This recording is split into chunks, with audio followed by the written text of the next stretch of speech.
brother. Hi, brother. Shouldn't he be working right now? Like He probably is working. We are. Yeah, I know. So I guess we'll go ahead and get started.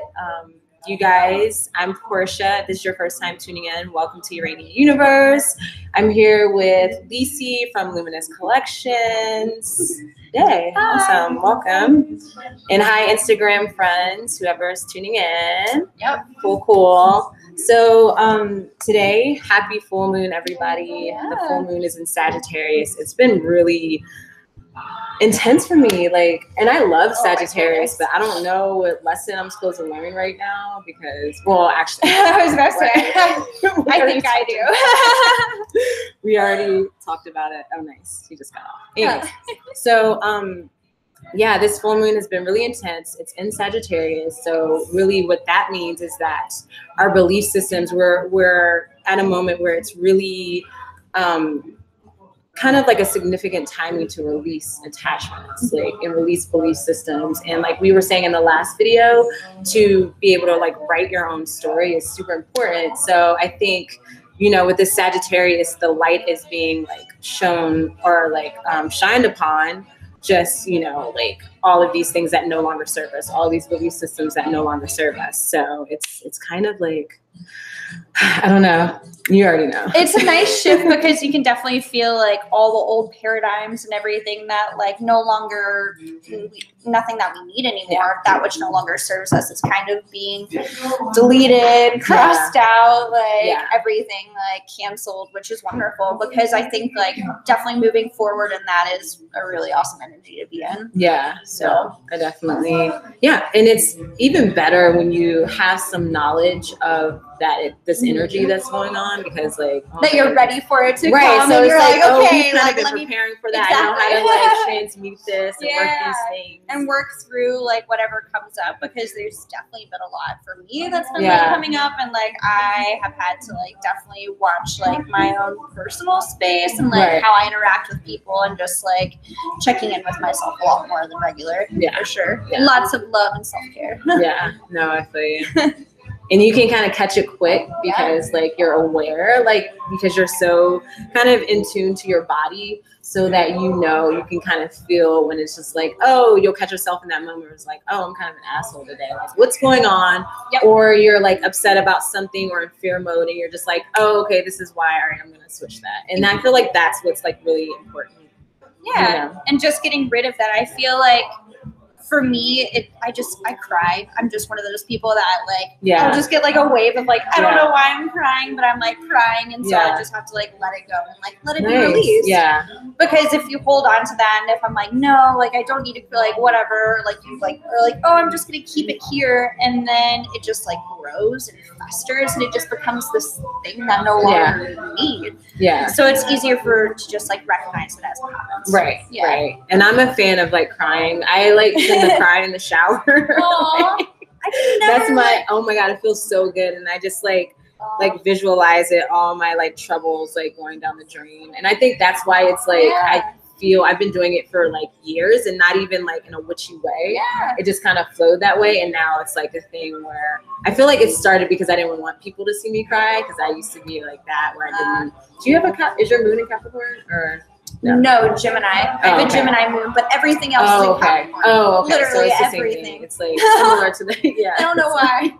I think I have 4 things outside of Capricorn, and then the rest. Yeah. I think it's a Libra, Gemini. I see the Libra. I see the Gemini. I see all the air. Yeah. Sure. All the air. All the air. It's all there is up there sometimes. Nice. Cool. So yes, we're going to be talking about releasing attachment and what that really means, how you can do it. So what do you think, as far as attachments, and holding on to? Oh, I feel I'm really bad with attachments, but I feel it's hard not to be. It's just something that comes with being a human. I feel it's something that we all have to learn to go through, is what helps me, what is serving me in this time, and then what is not serving me. And then what do I need to truly let go of? I'm attached to like a lot of fear, definitely. Like fear is a big one. Like, am I truly stepping into like who I could be? Like, am I really being like who I want to be too? Right. So I feel like whenever I step into like that kind of attachment, it's easier to recognize, but also somewhat harder to let go of. Right. Yeah. No, and definitely my attachment is to kind of similar, but it's like that anxiety. Like I feel like some people obviously, being depressed is an attachment to like the past and what's happened in the past, and the anxiety is attachment to the future. And worrying. Right, and worrying. So it's like that same energy, and it's like for me, I'm mostly in the future. Like I'm like that's my biggest test is like being in the moment. We were just talking earlier about patience. Like I just like, no, I have all these things I want to do. I see myself in this place and I want to travel here. And it's like, so I get even attached to time. That's a really big one for me. Like time is like, it's always kind of hovering over. I'm like, there's never enough time to do anything. And so, hi friends. Hi. So yeah, I just like, attachment it's one of those big things, like releasing attachment to, I feel like that's like even the overall arching like for Sagittarius, yeah. And especially in the judgment, because with Sagittarius, typically they're the spiritual teachers. They know everything, or at least they actually they do know a lot of stuff. Like they are attached to or like tapped into the higher consciousness. That's where you get the belief systems, the elite, universities. It's that type of like, their mental realm. It's like almost like, but joining as a collective. It's like they want everyone to like have that understanding. Right. And they're able to grasp it like quicker and then kind of trickle that down to the collective. So I feel that, they can be kind of like know-it-all. They know their shit, like at the end of the day. Yeah. But I think that it's like that knowingness sometimes can work like, like not for us, where it's like, oh, I already know what I'm supposed to do, or I know I'm supposed to follow this path, like work a 9 to 5, have kids, or I know this is what and you don't like know, you're not thinking from the heart, like you're thinking from the mind.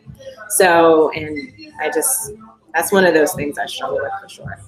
I feel like with the attachment to like going forward, and it's like, is it almost like holding on to like, am I doing the right thing? And it's like going back and forth with almost that overthinking. I feel like that like Sagittarius for me, I feel like I've been overthinking a lot lately. Oh yeah. Like I'm just like, why? If I know that I need to like be going like in the flow with things, and I know where I need to be, like why am I overthinking this? Like why am I putting so much brain and like mental power into it when I should just allow and flow and just go into it? Great. So I feel like that's almost another attachment you have to like let go and like, learn to like not listen to all the chatter that's inside the head. And just, it's like literally we're reprogramming ourselves. Like it's stepping essentially into the new paradigm. So that's a perfect flow. Speaking of flow, that's perfect for like, how do you release attachments? Like, how do we do it? Because that's one of those things, like it is conditioned very, very deeply. So do you have anything that you do? So I actually have like a few different things. There's a lot of really different awesome thanks. This is my aunt. Like, she's just like blowing me up. Thank you. You're awesome. Thanks.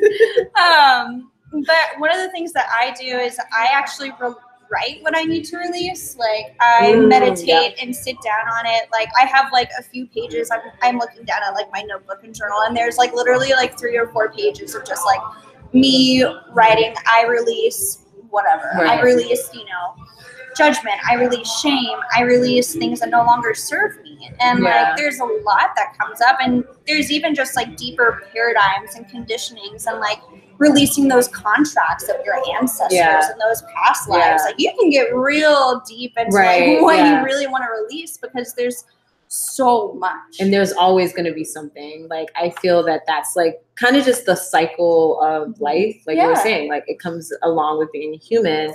So I feel that like you're always going to have something that needs release, because there's energy coming in, there's energy flowing, nothing's, it's just like there's cyclical. no stagnancy to it. So I mean, it makes sense. For me, my thing is I like to burn like I do the same thing, but like I've gotten so good at burning what I want to use. It's just so freaking effective. Have you tried freezing it too? No. I've done that. So whenever I'm like, if you're at an apartment or a place you can't burn things. Don't be like me and do it anyway. I mean, I do it too. But I mean, another good one is like literally writing it. And then I put it in a jar and then I put it in the back of my fridge. And then I just like let it go and like let it freeze. Because then that means it's like, ice is the most abundant crystal on earth. And so that means like it's being stabilized and like that feeling and like that is just like firmed and like held in that place and not going anywhere else. Wow, that's super witchy. I like it. Yeah. I have to try that next full moon, guys. Yeah, or you guys can do it today. You can do a little bit of both, Right? I know, right? I'm going to put this one thing on ice and I'm going to burn this one thing. Yeah. But yeah, burning rituals have been. I like the burning ritual that you do. They're just like. And that's how I like when I started my journey of just being like, I'm going to quit my job. It started with, I did a burning ritual up in the foothills, like by myself. And I was just like, I'm going to burn all this shit. Like people, like emotions, I've definitely done that. Just like feelings, experiences. And it's been very effective. You can also burn it on bay leaves if you write what you want. Oh, yeah. That's because like bay leaves are like a really like magical thing. Yeah, and, like, they're like something that that was like one of the first spells that I remember doing back in college. Yeah. I like remember very vividly being back and like on my back porch and like burning it like halfway, like putting it into the dirt. It was really funny. Nice. Yeah. Yeah. No, but yeah, burning, go with the burning. If you, when in doubt, just burn it. But so on that note, attachment. So there are some other emotions that come along with, or I guess, emotions that come along with attachment. And for me, judgment, judgment and shame. Like super, super big. I mean, and that's all like, those are all frequencies based out of fear. So it's like having, it's tricky to really be able to like be aware that you are in this mode and it's not them, it's really you. It's key. And then once you're able to, because we're gonna do, like, it's one of those things, it's just gonna happen, but it's like more so catching it, like, you know, you're gonna have to, like, you're always gonna have those attachments, like you said, and you're always gonna have to like release it. Right. And I feel like it's really important to, I feel like when people come into the spiritual journey or like they start getting into the metaphysics and the tarot and all this stuff, and like you have super high highs, but then you still have the low lows. And I feel like people kind of get lost because they're like, wait, no, I'm doing all this stuff. I'm supposed to be like, it's supposed to be like, you know, like fairies. Fairies and light. But I mean, I guess it's like, that's the misconception of like light workers is like, you know, they try, and not all of them, there's some, I don't want to generalize, but some light workers tend not to look at that shadow. Right. They tend not to look at the fear and just like hope and just like, I guess it is hope that you're like, maybe it'll go away. Right. But it's also somewhat naive to think that if you just ignore something that it's not going to come up. Right. It's not going to be like, it's going to come up. And that's the thing I've learned. I used to do things with like blocking people, blocking energy.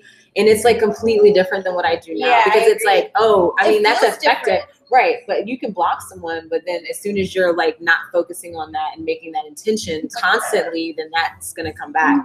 And then you're going to have to deal with that shit. So like, I am such a fan of like taking in cord that cutting pain. Right. And like taking, I agree. Like the Tonglen practice. There's a really good practice, which Portia and I use. It's called Tonglen, and it's breathing in like the pain and suffering. For me, like I used it yesterday whenever I was like super crampy. Like that's like whenever I was like, I'm just going to breathe in all the pain and just accept it and just know that like, this is being human. Like, this is what it means is like just being there, just being in that space.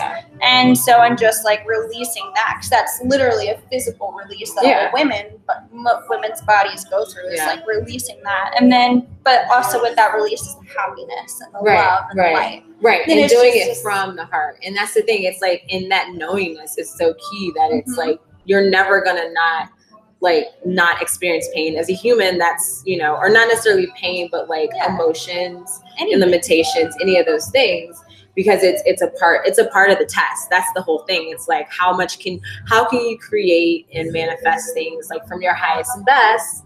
And how can you do that in a world where you actually have free will, because it's either, you know, divine will or free will karma's free will and dharma's divine will. So it's like, are you just gonna like let it go and just be? Yeah. And act out of divine will, right? Yeah. Or are you gonna hold on to everything and try to control everything and, you know, try to like put value onto attachments and value onto things. Yeah. And that's the thing with money. That's one of the biggest things too, where it's like having that attachment to energy that's supposed to flow. And there's so much money to go around, but like a small percentage of us have it. And then like literally 99% or whoever knows, like we don't have it because this one group is holding on to it. And it's also a lack mentality, which we're given. It's like you're told that you can't reach everything that you want. You're told that what you believe and all that you feel like is not something that's attainable. But it really is. Like if you come from a place that your life is abundant and that you're growing and that it's meant to be full and continuous, it's like a snake. Like, you know, like it's always going to shed its skin. And so if we think abundantly, then you affect yourself, and affecting yourself then affects the collective. Right. So if more people thought from a place of, instead of lack, abundance, like the feeling like, oh yes, there is enough. I am supplied. Where I'm going is correct. Like the things that I feel is right. Yeah. Like if we just follow that divine will and that dharma and like release and continue the cycle of release and allowing, I feel like they go hand in hand. Because you can't just release it. Because there has to be something to fill that place. Right, exactly. And once you do release it, that allowance, like it's, you are allowing, by releasing, you are allowing things to come in and energy to come in. So it's like this energy exchange. And that just works right into belief systems and why they're so important, because it's like believing that lack, this is the world we live in, believing that we are our bodies. And so you get attached to that physical, and it's like, literally changing up your perspective, like, oh, we're not our bodies, and you know, this is not all that there is. And so I feel like just switching up that perspective and literally, like been saying, rewriting the story really gives you that you know, twist in your life, in your perspective, where then, you know, you start creating your reality from positivity, abundance, because that's what you choose to see, and that's what will attract to you, which is like awesome. Yeah. I'm all about it. It's just, it's like the power of subconscious thinking. There's a book and it's a really awesome book. And it talks about like what you bring in through like prayer and belief, and just kind of like you visualize it first and know that you have obtained it. And then knowing that you've obtained it in like the present tense makes you continue forward. And like that makes it happen. Yeah. And and I feel like that kind of goes with just the creating your own belief. Right. Yeah. So one of the things Lisi and I have talked about previously is just like the ability to rewrite your story. That's so important, and really thinking about what belief systems that you have within you, these like core beliefs that are no longer serving you. And it might not necessarily be bad, but it's something that where it's like, oh, I was working this really awesome job, but like now my time is done here, but you want to force it because of XYZ. And so then, you know, other things. And this is when the universe start throwing signs at you. Like, you know, they're like, I don't know, just anything, like you get sick or whatever, but something that will try to change your direction. And if you're not listening, then they're going to do something drastic where it's like, all right, like now you can't even work anywhere. Right? And it's like, you won't work at all. You want to do this the hard way. Yeah. So, I mean, and I feel that, everything just kind of circles around. And it's like, once you start being aware, like becoming aware of these negative, or I hate saying negative because we're going to talk about oneness, but these beliefs that no longer serve you, when you let that go, then you'll be able to receive, you know, things that are even better, where you're just like, oh, I didn't even think about this. Like, I had no idea. Part of whenever I do like my prayer, a part of it is allow me to like be a channel for that which is in the best and highest good, and a conduit, and release any blocks that are no longer in my best and highest interest, and allow them to be transmuted back into the universe for the best and good. And that's usually what I say. Like that's like a part of it. And I feel like that's definitely like, you know, because like you said, it's not negative. It's just in this moment is temporarily not working, and it just needs to continue forward and go elsewhere.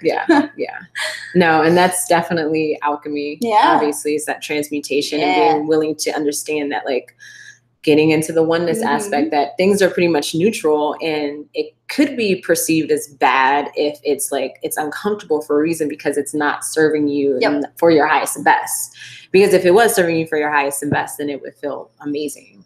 So I feel like that's when you come into that idea or the awareness of oneness and things not being good or bad, they just are what they are, then I think that really helps when it comes to transmuting energy and not attaching to how this experience or this person like makes you feel, and more so just being like, oh, if it doesn't feel good, then it's just like, oh, okay, why? And then, okay, this is what I'm supposed to learn, and I'm gonna like let it go.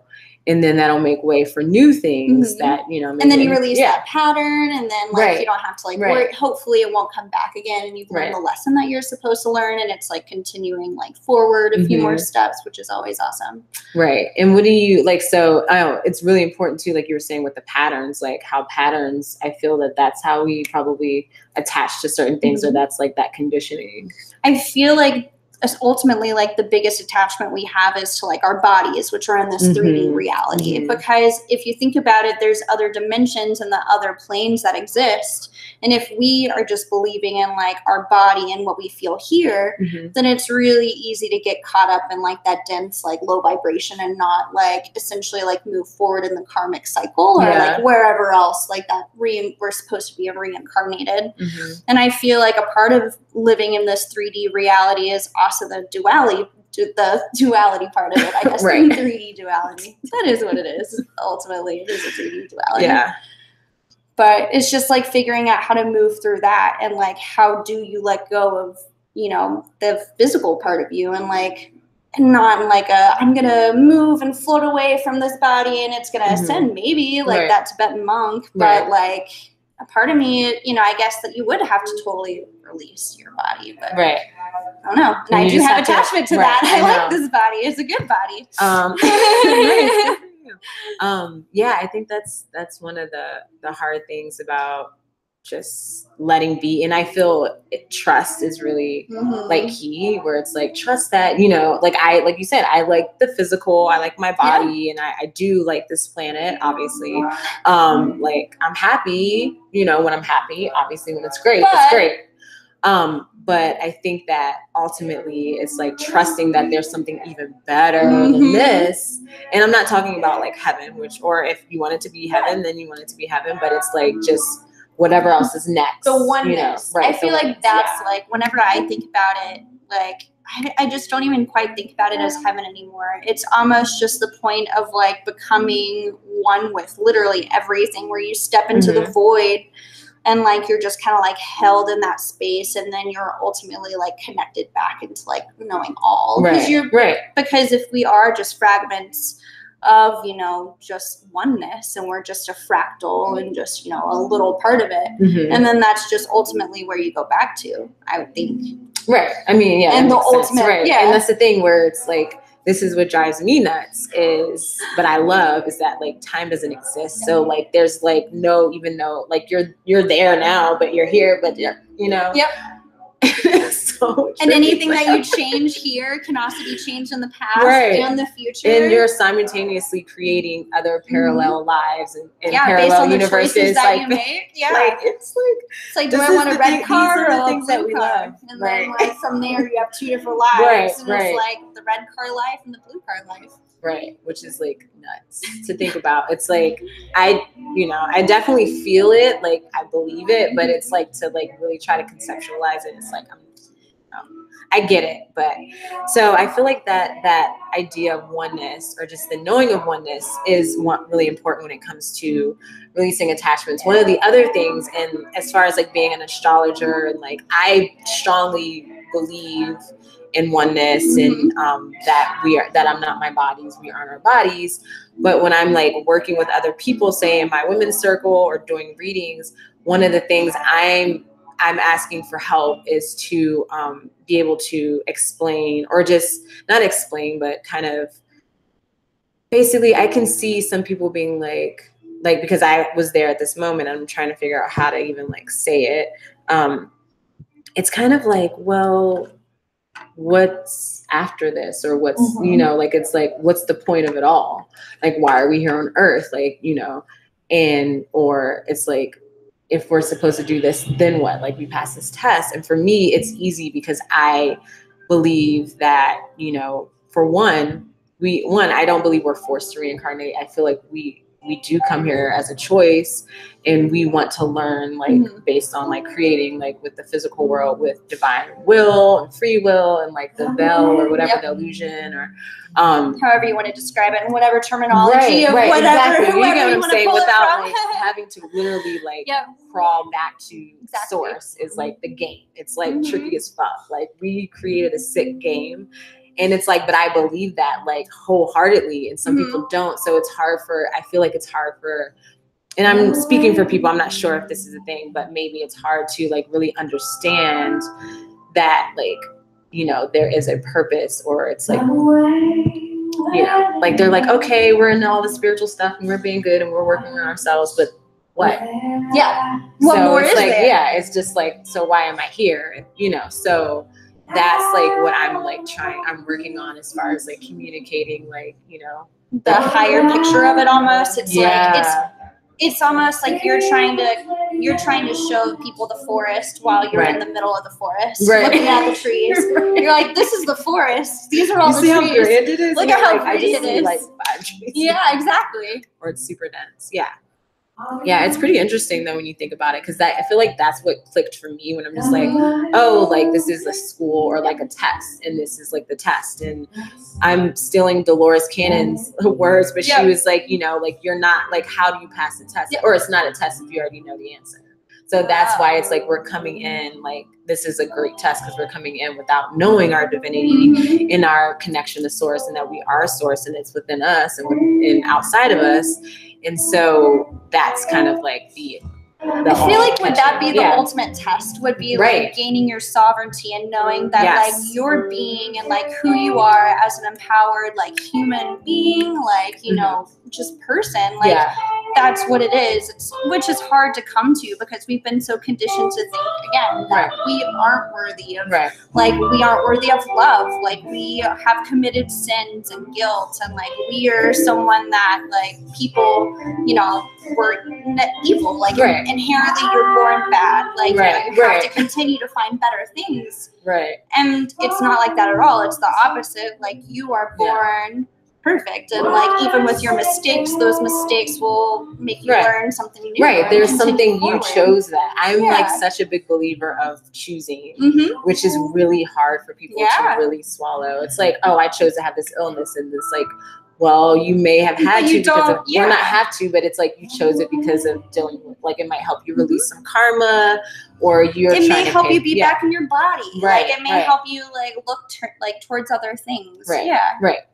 So, and so Pamela, our teacher, she channeled the Arcturians, and that came up also about pain. They kept talking about pain, and they're like, pain is your teacher. Like, pain is here as a marker to tell you, like, hey, you're on your right path, or you're not, or there's some area of attention, you know, something going on here that you need to pay attention to, and it could be tied to past lives, or it could be something that's going on now. So it's. I know for me, like, I've read like a few different places, and like I personally have experienced that a lot of people or a lot of women in this field go through a lot of, I would say, like feminine issues, like a lot of like endometriosis, like, you know, miscarriages, things like that. And I feel like it's because we are detached from that feminine energy. And so like having some illness or a pain automatically like makes you feel like you like be in it. And so that makes you be in your body too. And that makes you, for me, like, it's hard to accept, and like, not hard to accept, but when the pain's really bad, I have to be like, okay, like, I'm learning something. Like, this is for a purpose, which is really, really kind of difficult to think. Like, well, it can also be like trauma from a past life, because there's, I mean, if you think about the Inquisition and just like back when like women were highly oppressed, we were, or killed for being wise women, for just knowing, or they performed abortion. I mean, just anything like with that trauma from the past. Like, I meet so many, there's not like basically one woman I know that doesn't have some type of like thing and not, it doesn't have to be an illness, but just like, oh, I like to have a lot of sex and I feel bad about it, or I'm checked out of sex, or it's just like certain things where you do have like certain issues. And so it's all this, like, it comes back, I feel, to like one thing. And it's like that era of oppression from women, that inquisition, and just like, you know, like not the killing, but, you know, the oppressive energy of, you know, the divine Sophia or divine feminine, and also the oppression of divine masculine to that aspect, because it's just one group. It's a distorted, it created like a distorted masculine, which was like this overbearing, overpowering, like menacing figure almost. And like, that's like now what we think of, which isn't true. Well, the men are actually that masculine energy. What I've come to notice, the true, like authentic masculine energy is like kind of subtle in the background. It's like, I got you, babe. I got you, you know, women, whatever, my sisters. I'm going to hold your back. What do you need? Like, I'll gather stuff for you. But women were like running shit, like from that, you know. Exactly. Yeah. And it was balanced, though. It wasn't in a like, oh, you have all the power, we serve you. No, everyone was happy. And I feel like it's almost, now it's getting to the point where women are almost becoming, it's almost a distorted feminine. It's like, because like, you know, it's like the like super like, I don't know, like I believe in feminism and I believe in equality, but like there's a point. Like, you know, it's like, I don't want to like lesser other beings. Like, I don't want to like, you know, I don't know, like, and that's men. Like, you know, if we're putting down like the masculine energy and like we're telling men that they can't stand firmly in their power, then how do we expect them to hold us in our power? And it's going back and forth, and I feel like it's hard for women to see that too, where it's like, because everyone's had their experience, or they know someone that's had an experience, and like collectively in the past, like we all have experienced trauma in this form in some way or another, and so it's really hard for us to be like, oh, you know, like the masculine should have the power, because we see them having the power, but really they don't. It is a distorted. I love that. It's distorted. It's distorted. Like, and I think that it's almost like unfair, because like men are victimized too in ways. Like, you know, and women are just as victimized. I feel like it's easy to point fingers, but like you're pointing back at yourself as well, because it goes back to the oneness. Like, we're all just fractional divinity pieces of each other. So if we're kind to each other and we accept and recognize and respect each other as equals, then it makes life 10 times easier. No, that's definitely key. Oneness. And I feel like oneness, it just like it all comes back. I'm like, just start there. And like for you science people, that's like the singularity. Like, this is like when I like to look at it from the science perspective. Like, and it's like, oh, you want to learn something? All right, everyone just go out on an adventure, report back, and then, but you know, some people who obviously are spirits that came to Earth, we got caught up in the glamour. I mean, we can all speculate, we know the stories, but it's like, and then we got, you know, the karma and like redoing things, and it's just that cycle of energy. And I feel that now this is why like the times or energies are really shifting. So we've been holding on to so many things, and now it's like really important for us to release whatever attachments we have, like collectively, in order to, you know, really create in the way that we were, you know, meant to create. Because I feel like now is the time to like co-create and put into action all those things that didn't feel right. Because I don't know, I always, whenever I think about like what happened in the event, whenever we, I guess back in March, essentially like our solar system lined up with like our galactic center, and at the galactic center, it's a black hole. And so it's, what was Sagittarius say? Hey! Perfect. And then so if like at the center of everything is a black hole, like a lot of people think that like black holes are like gateways to other dimensions and like portals. So if like we ultimately lined up with it, like who knows, like, you know, what kind of like I mean, you're gonna get that energy exchange, and that was she literally just summed up the event, guys. If you didn't know or couldn't understand it, that was like in like a couple sentences. I love it. But like that's like, and it just like from there though, like you can like, it's almost like a permission, like you were given permission to be like, here, you can do whatever you want. You wanted to create that thing, go create it. Like whatever you wanted, like do it, like put it into being, because everything that you need to support you is already in motion if you believe that it's in motion. And if you believe, and if you have the belief in that power, then it will continue forward, because it's ultimately your own power.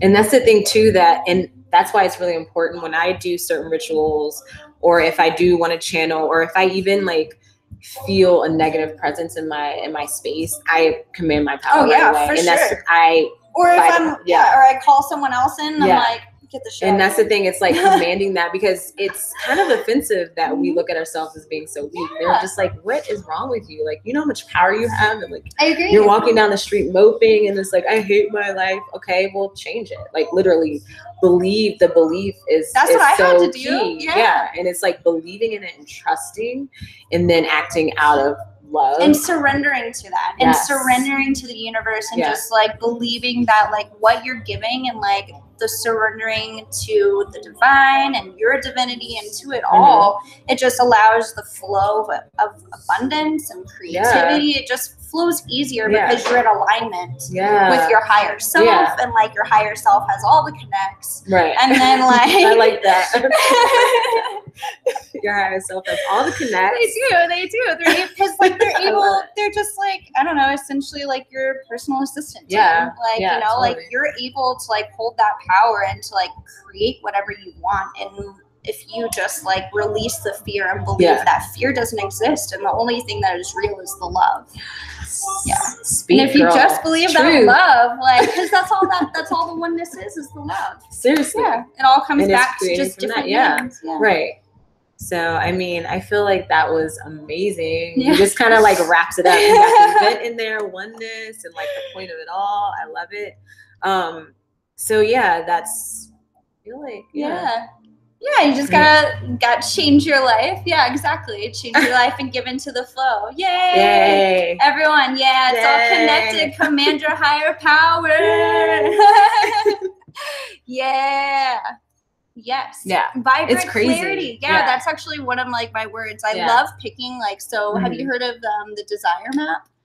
The desire, I'll have to give it to you. Sounds familiar. It's by Danielle Laporte, which I really recommend.